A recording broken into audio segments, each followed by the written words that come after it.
Now, a US delegation will preside over talks on tensions with Iran, as well as the war in Ukraine on Tuesday in Geneva. The news comes as day 3 of the Munich Security Conference is underway. European leaders have been discussing ways to bolster defence and establish the continent as an autonomous global power. The discussions come as concerns grow that Russia still poses a long-term threat to Europe. Iran wasn't invited to the Munich Security Conference. In a post on X, the Iranian Foreign Minister Abbas Araghchi has criticised Europe for its policies towards Tehran, saying it is sad to see the usually serious Munich Security Conference turned into the Munich circus when it comes to Iran. Once a key interlocutor, Europe is now nowhere to be seen. Instead, our friends in the region are far more effective and helpful than an empty-handed and peripheral E3. Abbas Aslani is a senior research fellow at the Centre for Middle East Strategic Studies. He joins us live from Tehran. A very warm welcome to the programme. So the Munich Security Conference is now the Munich circus, says Abbas Araghchi, in which the likes of Berlin, he says, have surrendered to regional policy to Israel, and the powers that helped broker the past nuclear deal, the UK, France and Germany, are now peripheral and paralysed. I mean, that is a blistering assessment. What does it say to you? Neil, this indicates Iran's dissatisfactions with the role that Europeans once played as a facilitator, now shifting to spoiler in terms of any diplomatic process with Iran. And this also indicates that the nuclear mediation has been moving from Europe to West Asia, whereby regional players are doing the heavy lifting of the diplomatic process. They are contributing to the process as well. And that so-called E3 mechanism now seems to not to be a viable channel for resolution. And this indicates that also the relations between Iran and Europe are not in good terms. And Iran had earlier said that this will have consequences, including, the irrelevance of Europe to any diplomatic efforts in relation to Tehran. So that's why I think we had the reaction from Iranian foreign minister, specifically at the moment that Iran is entering a new round of negotiations with the United States in Geneva. Let's talk about all the military pressure that's building in the region, because on Friday, Donald Trump said change in power in Iran, quote, would be the best thing that could happen. I mean, he seems to be maintaining multiple positions simultaneously. Negotiator-in-chief on the one hand, commander-in-chief of the largest army on the planet on the other hand. Is this just a serious threat, or is this a serious threat in Iran's mind, or is it just psychological pressure? How is it being read where you are?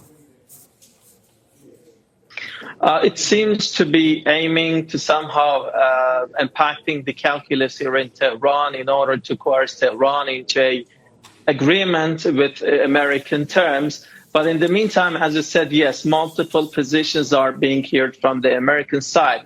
And the most difficult, issue here in the process seems to be the heavy canopy of uncertainty which has been casting down over the negotiating table, because these policy shifts, coming from the American side, has been exacerbating the situation, making Iran doubtful if the U.S. is genuinely seeking diplomacy with Iran or not.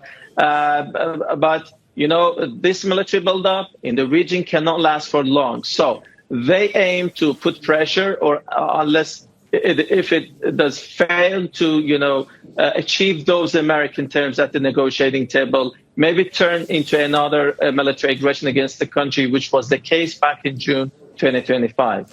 With the US delegation, we know it's going to be led by Steve Witkoff and Jared Kushner arriving on Tuesday. What do you think is the single most important concession that Tehran needs to be able to show it's capable of making in order to stay at the negotiating table?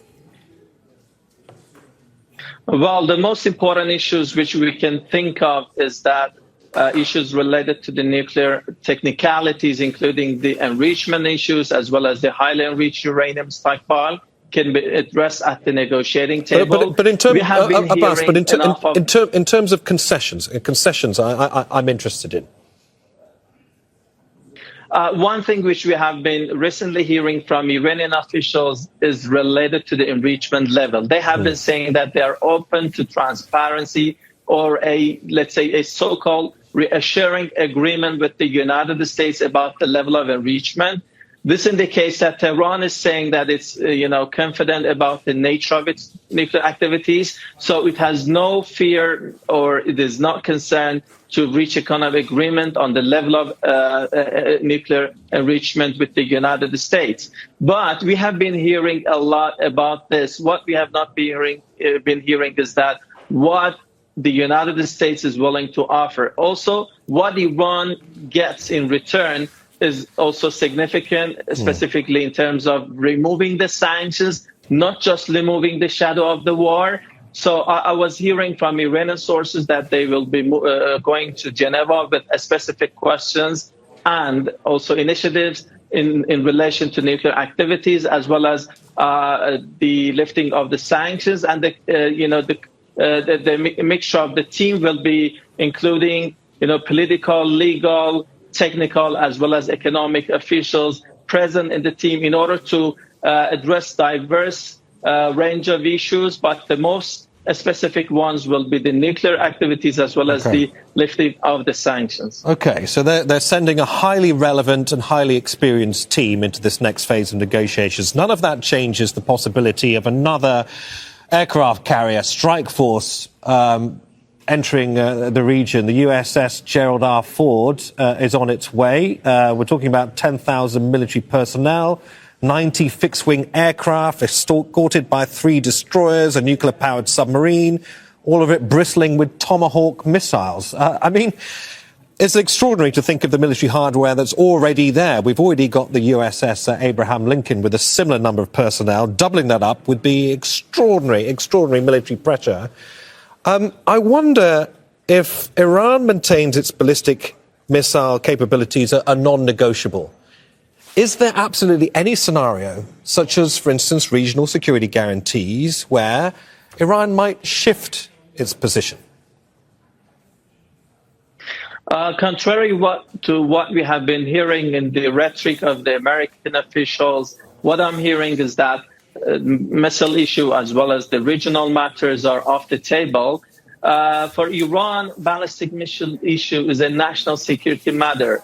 As far as a war and a military option is the matter of survival for the Islamic Republic, also the ballistic missiles is related to existential battle part of for survival. So if Iran, makes compromises in relation to ballistic missiles, that will be similar to committing suicide out of the fear of death. So that's why Iran is insisting that is a red line for Iran.